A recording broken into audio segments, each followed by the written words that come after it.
Everyone, welcome to my mini blog. তো আজ আমি নিয়ে চলে এসেছি উইন্টার মর্নিং স্কিন কেয়ার নিয়ে, যেটা তোমরা ফলো করতে পারো। তো প্রথমে আমি lotus professional white and brightening face wash দিয়ে ভালো করে মুখটা ক্লিন করে নেব।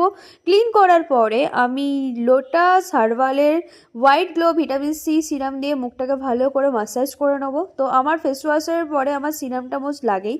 তো ভালো করে মুখটা ম্যাসাজ করার পরে এবার আমি ইউজ করব পন্ডসের লাইট ময়শ্চারাইজার, যেটা আমি সিরামের পর লাগানো বেশি প্রেফার করি। আর এটা সবার জেনে রাখা দরকার, সিরামের পর ময়শ্চারাইজার লাগানোটা খুব ইম্পর্টেন্ট, কেন সিরামটা লক করে দেয়। তো আমি ভালো করে মুখটা ম্যাসাজ করে নিলাম।